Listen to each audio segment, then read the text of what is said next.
Eso es En Perspectiva. Y nos da mucho gusto este miércoles que el equipo de En Perspectiva, Camila Dames Arias, Rubén Darío Murgas, Eduardo Enrique Linjuén y este servidor Guillermo Antonio Dames, les mandamos un abrazo fuerte a todos los que nos escuchan de costa a costa y frontera a frontera en el territorio nacional, y también a los que nos sintonizan a través de las redes sociales, a través del internet, que nos ven y nos escuchan en todo el mundo. Los reportes de sintonía tengo aquí de Hawái, tengo de Australia, tengo de México, de Argentina. Tengo tres. El reporte de, no sé si son panameños que viven en estos países o son estudiantes, pero muchas gracias. Ese abrazo va hasta allá, hasta estos distantes puntos del globo terráqueo, del planeta. Amigos, hay una noticia interesante que tiene que ver con los gremios docentes, uno de los grupos más beligerantes que hay en este país, sobre todo por su participación precisamente siempre en diferentes aspectos del acontecer nacional, y esta crisis que estamos viviendo por el tema minero no es la excepción. Ayer se anunció por parte del Ministerio de Educación, se dio una advertencia a los docentes que si no retornan a clases a partir de la próxima quincena, se le va a suspender y además a retener el salario la próxima quincena. Esto ya lo hemos escuchado antes, Eduardo, Camila y Rubén. ¿Qué opinión le merece esta advertencia del Meduca en este momento? Eduardo. Yo creo que... Rubén, sí. Maestro Murgas, diga. Bueno, yo soy maestro de escuela y graduado. El magisterio es una noble profesión que pasa por momentos muy difíciles. Pero la estabilidad del magisterio es una de las garantías del sistema educativo panameño, porque la política está fuera, pero también los gremios están obligados a tener un comportamiento civilizado. O sea, no hay nada que explique la ausencia y el cobro por no trabajar. Entonces, eso tiene que ser abordado por la sociedad panameña. Sí, hay varios temas. Yo primero cojo apuestas a que no le descuentan a los maestros. Pero permítame, Eduardo, me permite compartir esa apuesta con usted, ¿no? Muchas gracias. Sí, y lo otro es que, sí, el propio texto del comunicado habla de suspender el pago, o sea, que no necesariamente le van a descontar el día. También tengo que decir algunos temas, y es que la propia estructura del Meduca y los cambios tecnológicos que se han dado. La última vez que esto pasó, que les descontaron a los maestros, no les descontaron. Les retuvieron el cheque, era cheque, se pagaba en cheque, y el director de la escuela sabía quién había ido a trabajar y quién no había ido. Y entonces retenía los cheques de los que no habían ido. Los cheques se quedaban guardados, y cuando terminaba la huelga, en los acuerdos de huelga decía que no habría sanciones o una serie de cosas, y les entregaban el cheque de una vez. O sea que el maestro sí cobraba después, pero cobraba. También hay que considerar otros temas. Hoy día eso no es así. Eso tiene que ir al Meduca, una planilla. Vamos, si el propio Meduca se demora 6 meses en pagarle a un maestro recién nombrado, imagínese usted si tiene la capacidad de descontarle 4 o 5 o 10 días que le vayan a descontar a un maestro por no haber ido a trabajar. Eso por un lado. Lo otro también hay que decirlo. La solidaridad que hay entre el director y los supervisores con los propios profesores y maestros. La mitad de las escuelas en Panamá no tienen un director nombrado en propiedad. Es un maestro o un profesor encargado de la dirección. O sea que la escuela no ha ido al concurso para escoger al director. Y también al revés. El director por concurso tiene una protección de su puesto, que si él decide o no tomar la decisión, tampoco se le puede tocar o no hay una forma de atenderlo por eso. Entonces, Eduardo, yo realmente no creo que eso ocurra. Eduardo, o sea, tú lo que dices es que las probabilidades de que los directores reporten a sus profesores como que no fueron para que les retengan el pago tampoco que son muy altas. no son muy altas. Así Mira, es. hay una realidad y es el factor humano. Yo quiero referirme a eso.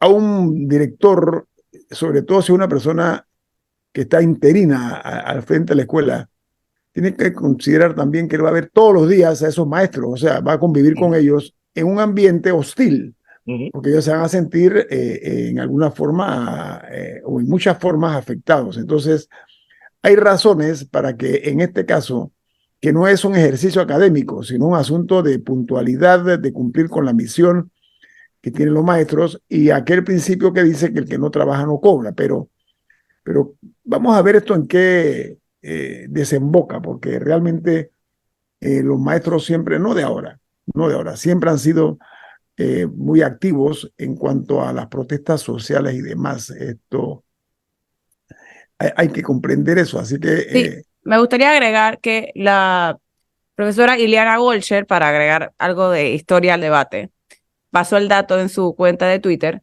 de que el único ministro de Educación que logró descuento al salario de los educadores fue Narco Alarcón.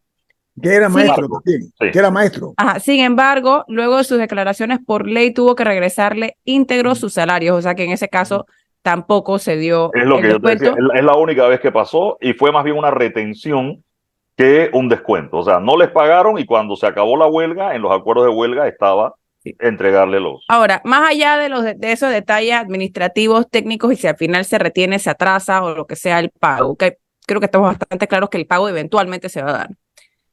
Sí me parece que hay una preocupación latente y muy real de qué va a pasar con el año escolar, qué va a pasar con todos esos niños que no están recibiendo clases. Y soy de la opinión que los docentes pueden participar en las huelgas y lo que sea, pero ellos tienen que participar también en la solución que se le va a dar a los estudiantes. Ellos también tienen que poner sobre la mesa si ellos están dispuestos a trabajar en enero para reponer esas clases o en diciembre o el tiempo que sea, porque las opciones que han surgido de terminar el año temprano y que si se pasa los de 2,5, al final lo que importa no es la nota en el boletín, es si el niño sabe leer, si el niño sabe sumar, si el niño ha tenido oportunidad de participar con sus estudiantes. Y el caso es que sí están sufriendo un daño muy grande los estudiantes que están en casa, aún los que quizá, porque no estoy segura que no todos tienen la oportunidad de participar virtual, pero aún los que la tienen no están pudiendo convivir con sus estudiantes. Los graduandos que se están perdiendo su último mes de la escuela, que es un periodo muy lindo con los compañeros, se lo están perdiendo muchos de ellos. Entonces, sí hay un daño que están sufriendo los estudiantes. Y los profesores, si ellos quieren protestar, también tienen que participar en cómo van a reponer, como parte de buena fe o de la mística de su profesión o simplemente obligación legal. No sé por cuál nos tenemos que ir, pero de que tiene que pasar, me parece que sería una gran pena de que ellos después se laven las manos. Así que sí me gustaría saber cuál va a ser la propuesta de ASOPROF, de AEBE, de todos estos grupos para reponerle este tiempo a sus estudiantes. ¿Sábados? ¿Tardes? No sé. Hay además la figura de los graduandos, está la figura también de los que pretenden entrar a la Universidad de Panamá o cualquier otro, pero sobre todo la nacional. O sea, es una encrucijada al final del camino, no es nada novedoso lo que estamos viendo en cuanto al sector de los educadores. No, y no importa cuál sea la causa, en este caso es minería, podría ser la justicia, podría ser el presupuesto, la causa que sea. O sea, olvidémonos del debate minero y de si es derogatoria o no derogatoria o constitucionalidad. Y quitando eso, más allá de cuál es la causa, los estudiantes necesitan aprender, necesitan ese tiempo. La pregunta es cómo se les va a dar. Y esa es la pregunta que me parece que hay que hacerle a los docentes. Pero mira, qué bueno siempre ejercitar lo que se conoce como la memoria histórica. Eduardo, usted que tiene, al igual que yo, un par de años más que Camila y Rubén, tienen también unos cuantos años más que Camila. Hablo de la memoria histórica porque ese maestro Alarcón, que fue un líder de las marchas y las protestas en dictadura, posteriormente fue ministro de Educación y lo que dijimos aquí, o sea, él enfrentó una situación y al final del camino el resultado habla por sí solo. Entonces, hay que entender también que en algún momento las aguas tienen que regresar a la normalidad y espero que así sea, pero la parte pedagógica es la que no se puede seguir marchitando, maltratando, porque eso va en desmedro de nuestra educación y en consecuencia del progreso y de lo que se llama la escalera social, porque muchos jóvenes de escasos recursos recurren a la educación como una forma de poder superarse, llevarle a sus padres la satisfacción de un título, pero sobre todo tener la opción de mejorar su condición de vida. Así que no hay que perder de vista esto. Eso tiene consecuencias, en este caso, en un país sediento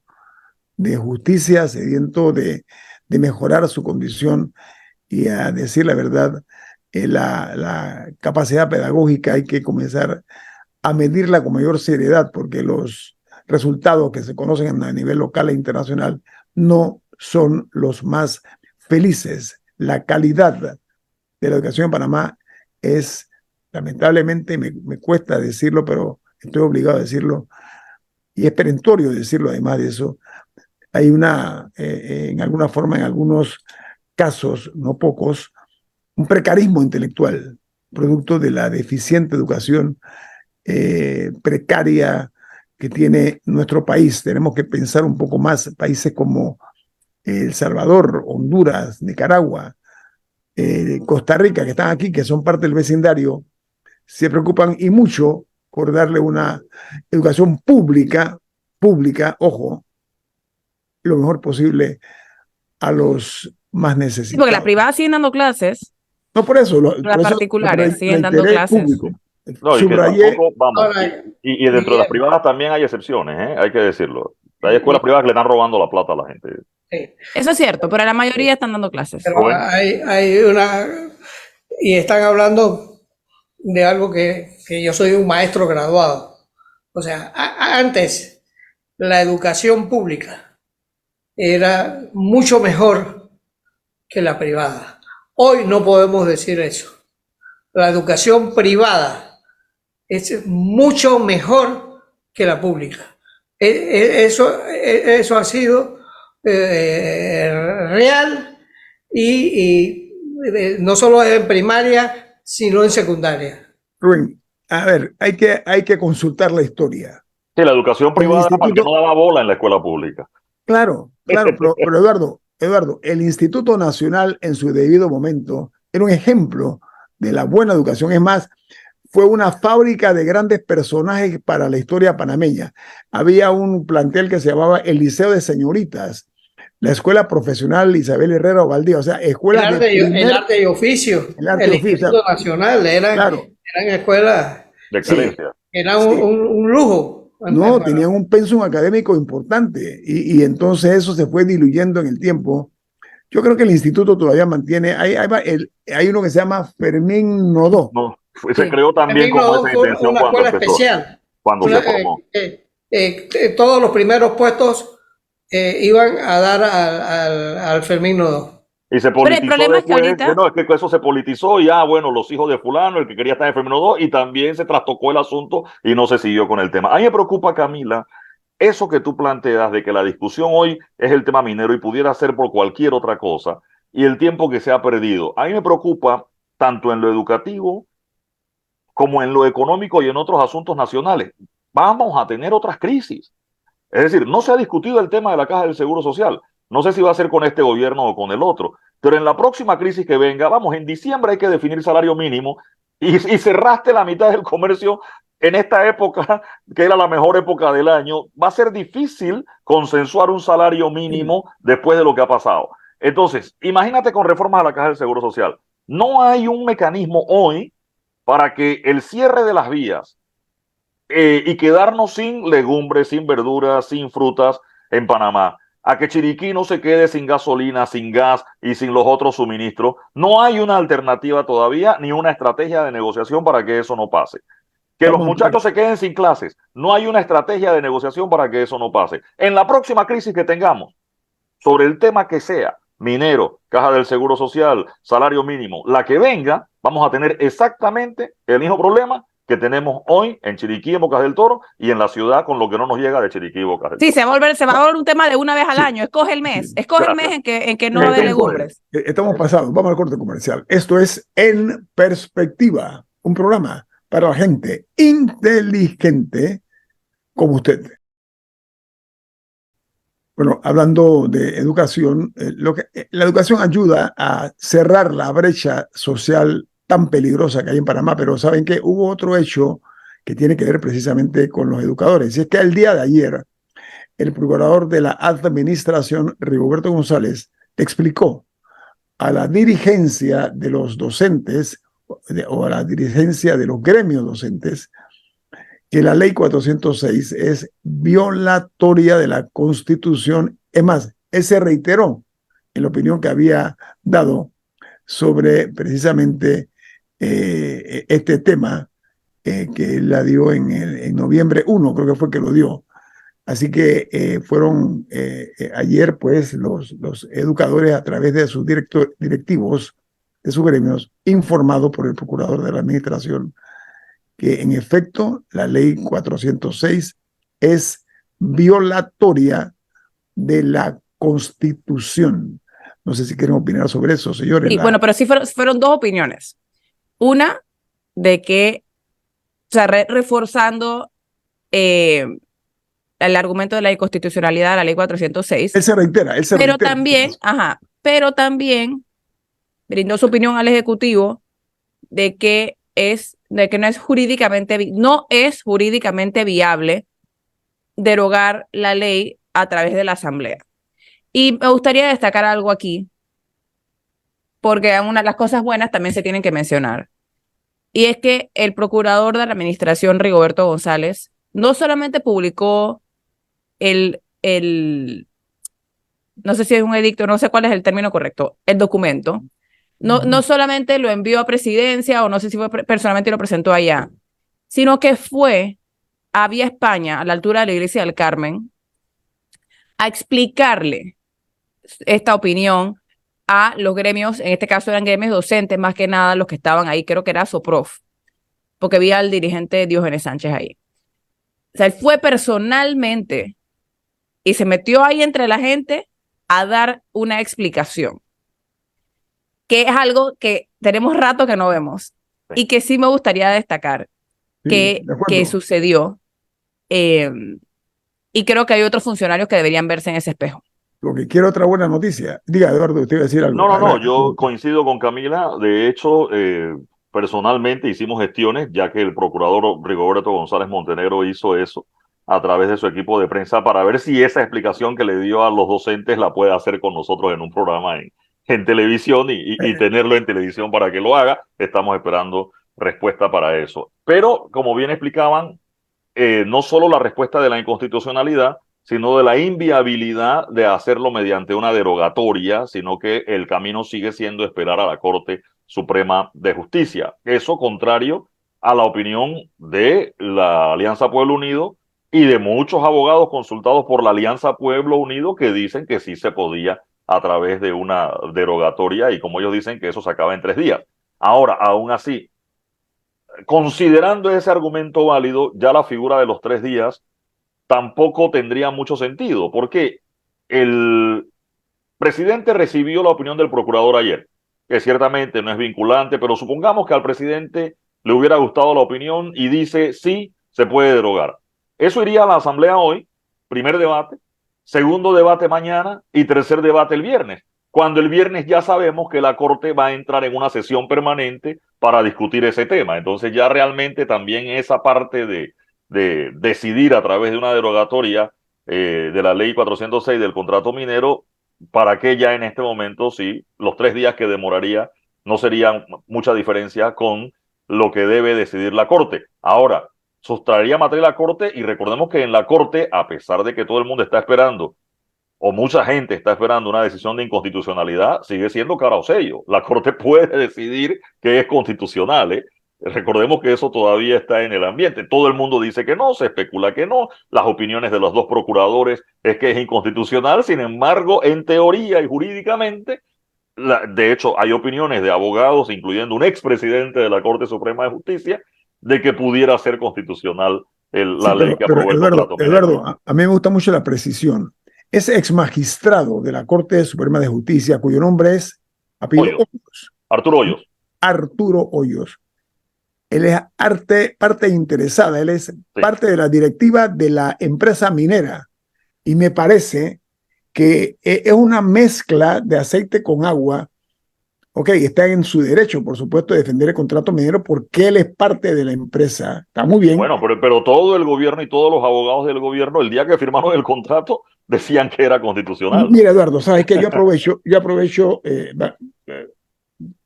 para decir No, lo y el siguiente. argumento del procurador para mí tiene sentido. Por supuesto, a pesar de que no es vinculante, es importante que él haya dado la cara, al igual que el procurador Caraballo, que también emitió una opinión rápida. O sea, hubo una velocidad inusitada. Pero ¿sabes qué, amigos En Perspectiva? ¿Cómo me gustaría conocer los nombres de los abogados del Estado en la confección del contrato minero? Ojalá lo conozca pronto, porque es importante lo siguiente: la misión de ellos era defender los más sagrados intereses de la patria. Eso suena un poquito como romántico, pero me disculpan, yo no comparto esa teoría. Aquí hay que ver y conocer quiénes fueron los profesionales del derecho que estuvieron detrás de este contrato, que después tuvo que ser cambiado por los excesos que se aceptó que tenían en desmedro no únicamente del país, sino de nuestra propia dignidad, hombre. Entonces, ojalá pronto se corra ese velo y se sepa quiénes son. Pero hablando de buenas noticias, Camila, oye, apareció el honorable diputado Benicio Robinson, presidente de la Comisión de Presupuesto. Adivinen qué, todavía en el siglo XXI hay sorpresas. ¿Eh? Ayer se reunió esta Comisión de Presupuesto y contó con la presencia o participación de los 3 magistrados del Tribunal Electoral. En esta reunión se decidió trasladar 6 millones de dólares para el Tribunal Electoral. Dice que eso tiene que ver para los propósitos y responsabilidades de esta importante institución que tiene que ver con el proceso electoral del año 2024. Ahora, me llamó la atención que el señor Osman Valdés se refirió a que no se va a permitir propaganda electoral en las áreas públicas, solo lo que va a ser la publicidad, la propaganda privada. Así que yo creo que eso esperemos que sea el inicio, pues, de una reactivación de la Comisión de Presupuesto para resolver también otros problemas que tienen que ver con la platita que es de todos nosotros, ¿no? Así que diga, Camila. Sí, fueron varios traslados de partida. Estuvo ese del Tribunal Electoral de 6.5 millones de dólares. También estuvo uno de 660.000 dólares más o menos para el Ministerio de Cultura. Esto es para el pago de la restauración del Museo Reina Torres de Araúz, el Marta, que estaría interesada saber en el estatus de esa obra. También al mes, 34.1 millones de dólares, que es para pagar servicio de deuda y unos intereses y un poco de temas, amortización de préstamos directos. Al Gorgas también se le dieron 11.3 millones de dólares y el director Pascale dijo que son para el pago de la construcción, equipamiento y puesta en marcha del proyecto Campus Gorgas.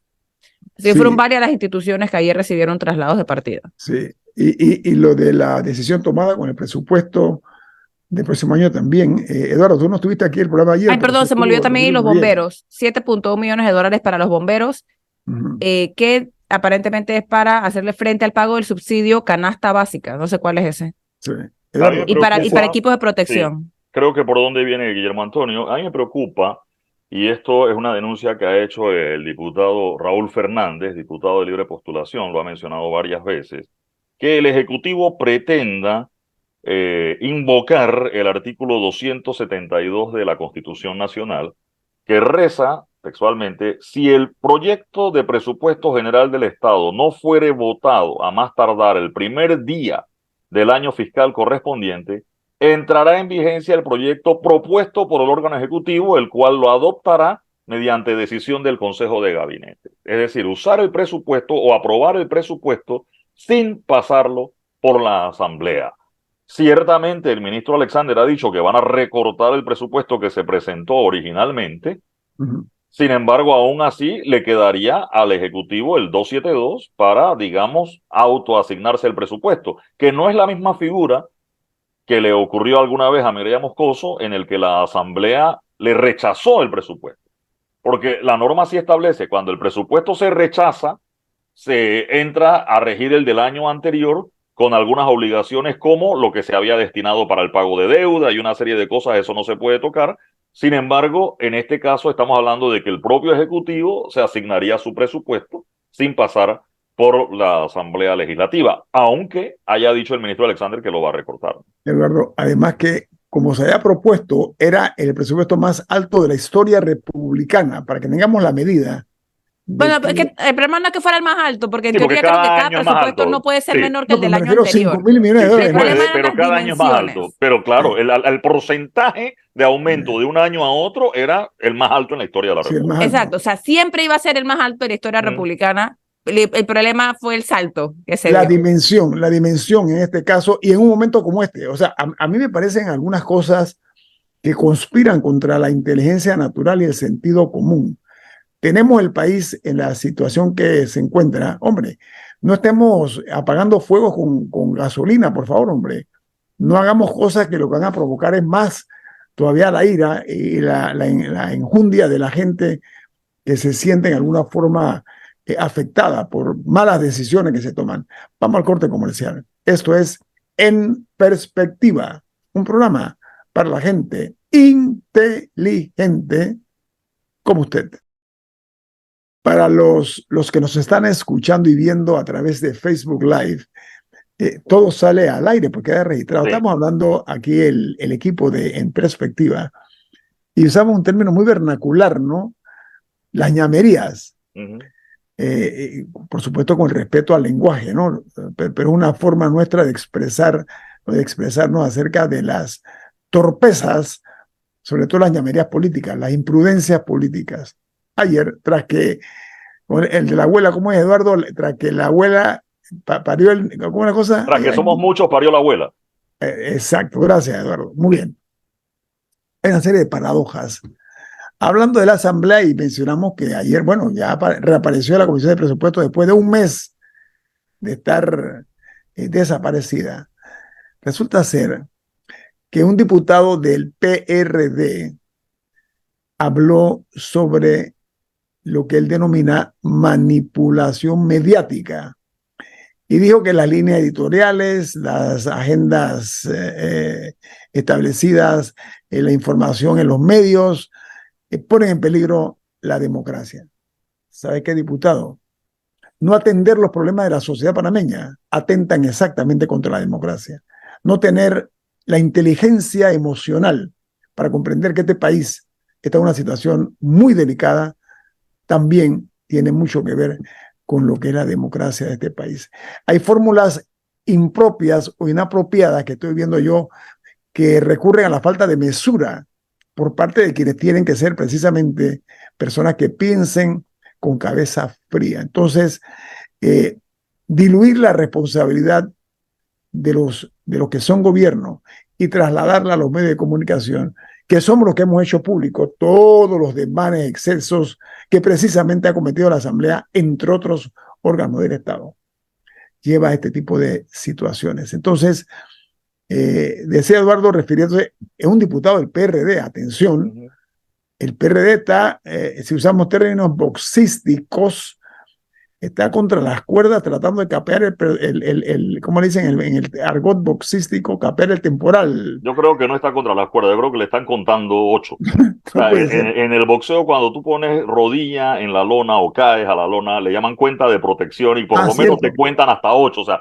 así tú te pares en el número 2, el árbitro te va a contar hasta 8 de todas formas. Es una medida preventiva, Eduardo. Es una medida preventiva. Sí, no es que me paré y me siento bien, sigo peleando. No, te cuentan hasta 8. Al PRD le están contando hasta 8.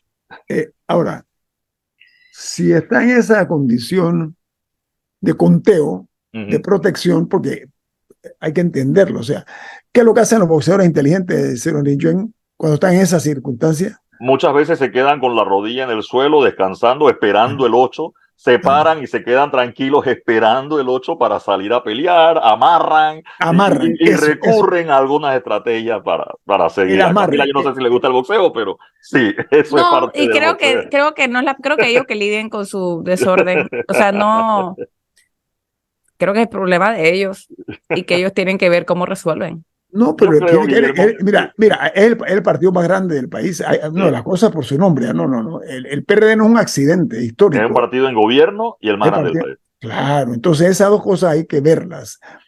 El problema es que hay cierto ensañamiento que se está dando precisamente por torpezas o imprudencias de esta naturaleza, porque yo recomiendo que... Por malas decisiones. Por malas decisiones, mal manejo, muchas cosas. Camila, Rubén, Guillermo Antonio, hay una ola digital, tengo que decirlo, en redes sociales, y por eso hago el término digital, y hay grupos, call centers y que alteran los algoritmos, que han decidido atacar en las últimas semanas a los medios tradicionales. Esta es una emisora de radio, y debo decir, este programa en particular es un medio tradicional, y de alguna manera, si bien es cierto aquí la línea de pensamiento de la mayoría de los que participan en este programa, por ejemplo, ha sido en contra del contrato minero desde que empezó. Su director, Guillermo Antonio Adames, lo ha comparado con el Bunó Varila en su momento, y en este programa la gran mayoría de los participantes y los invitados han estado en contra del contrato minero. Sin embargo, hay grupos diciendo que los medios tradicionales están apoyando la minería. Y lo están diciendo en redes sociales. Y vamos, y hay otros grupos que quieren hoy, incluso plataformas de redes sociales, atacar a los medios tradicionales diciendo que afortunadamente están las redes sociales. En las redes sociales se obtiene mucha información que no hay en medios tradicionales, sí, y en redes sociales también hay un montón de mentiras y de mentiras reiteradas. Le voy a poner ejemplos. Aquí en este programa, Guillermo Antonio Adames y yo fuimos a China, y en redes sociales se ha dicho y se sigue diciendo hasta la saciedad que fuimos pagados por el gobierno de Varela, y eso es una mentira total y absoluta. Eduardo, yo no he querido tocarla. Usted ha visto, ¿no? Sí. Hemos estoicamente soportado esa calumnia. Estoicamente. Yo le voy a pedir a usted, sí. Eduardo. Vamos a hablar claro. ¿Por qué nosotros se dio esa visita a China? Vamos a decirlo. No, y yo sí lo digo porque yo hice mi due diligence de quién me está invitando. Y esta asociación que nos invita, que es una asociación, de hecho, no paga el viaje, hace la gestión. El viaje lo pagan empresas chinas, y les digo los nombres: empresa privada china, Huawei, que es una empresa de telecomunicaciones y que hace celulares, Minray, que es una empresa que hace equipos de hospital, ustedes los habrán visto. Yo estuve en el hospital Punta Pacífica y los aparatos que me tenían conectados eran marca Minray. Estuvimos en la fábrica de esa empresa en China. Didi, que es el equivalente al Uber, pero de allá de China, que fueron las empresas que principalmente pagaron ese viaje. Vamos, me han dicho a mí que fui a ver el Mundial por Odebrecht. No, fui por Cervecería Nacional. Toño Fábrega lo explicó y lo ha dicho varias veces en otros programas y ha explicado el asunto. Y de hecho fui a dos. Ahí fue Budweiser. Y lo digo aquí, fui a dos. Fui al de Rusia y al de Brasil. Pero por si acaso, para que vean, y fue pagado por Cervecería. Solo hace unas semanas, Camila está aquí, tuvimos en TVN un problema técnico electrónico, y el canal tuvo una dificultad a las 11:40 de la mañana. El programa de esa hora no pudo emitir más, la programación se llenó de promos, lo que le llaman comerciales y promos del canal, y el noticiero que debió entrar a las 12, entró como a las 12:20 por esa dificultad técnica. En redes sociales... Eduardo, que en televisión es una barbaridad. O sea, para mucho tiempo. Pero en esos 20 minutos que el noticiero no entró, en redes sociales, plataformas bastante serias en general o con muchos seguidores, dijeron que en TVN había una huelga y que producto de esa huelga el noticiero no había ido al aire por unos argentinos que habían traído. Se desmintió eso y después, en vez después del desmentido, de nuevo no, que había sido un trabajador dentro de la empresa que había saboteado la situación. No, y dijeron que era venezolano también. Además, ¿no? Sí, Eduardo, eso fue mentira. O sea, total y absoluta mentira. Y eso salió en redes sociales. O sea, en las redes sociales también se miente. Y así como dicen a veces algunos que hablan de la matriz informativa, que es lo que denuncia Saúl Méndez y otros que hay en los medios de comunicación tradicionales, en redes sociales, a través de call centers, también hay una matriz informativa de desinformación. Ok, pero regresando regresando al tema de los partidos, porque voy a déjame expandir un terminar poco, entonces, no me iba a Camila, meter en el tema, pero voy a expandir mi opinión. No, un momentito. Esa retórica incendiaria que estamos leyendo y viendo en las redes sociales no ayuda a tranquilizar las cosas, porque eso crea el término muy de moda fake news, las noticias falsas. Noticias falsas que son proferidas por personas sin rostro. La mayor parte de ellos, nadie, no tienen ni firma. Nosotros en los medios, nosotros damos la cara, Yuen, Camila, Rubén, en los medios impresos se firma, o sea, hay personas responsables. En las redes sociales eso muy pocas veces se da. Camila, adelante, tenemos... Ok, voy a regresar a los partidos y por qué digo que ellos tienen que ver cómo resuelven. Porque yo siento que los partidos no han sabido, todos, no han sabido manejar esta crisis. No hemos visto posiciones, no hemos visto, al final los partidos son vehículos para que cada uno, en teoría, busca convencer a la gente de que ellos tienen la manera de resolver problemas. Así que tenemos como simplificar el escenario político. ¿Cuál es la posición de los partidos? ¿Cuál es el rol que han jugado en esta crisis? La verdad es que la mayoría han estado debajo de una piedra. O sea, hemos visto a interlocutores, por ejemplo, por parte del Partido Panameñista, el exalcalde Blandón, debo decirlo, ha sido bastante vocal, ha estado haciendo estos videos.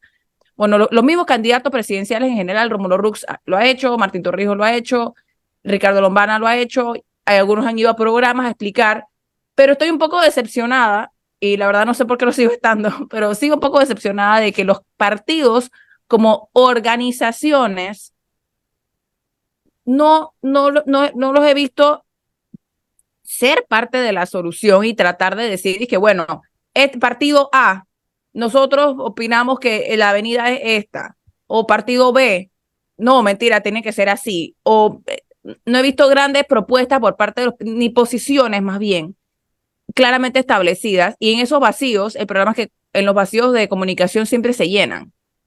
Entonces, si ellos no dicen, alguien lo va a decir por ellos. Entonces, el PRD no siento que ha hecho su trabajo dentro de esta crisis. No sé si ha planteado posiciones, o si lo ha hecho, no me he enterado. Puede que se haya sucedido y yo no me enteré. Pero por eso digo que ellos tienen que ver cómo resuelven, o sea, cómo separan el partido de las actuaciones de funcionarios en particular, o por lo menos decir, el Partido Revolucionario Democrático, su posición es esta, y esta es la que vamos a defender. Eso no ha pasado. O por lo menos yo no he visto que haya pasado. Tenemos que irnos porque y es un gran vacío.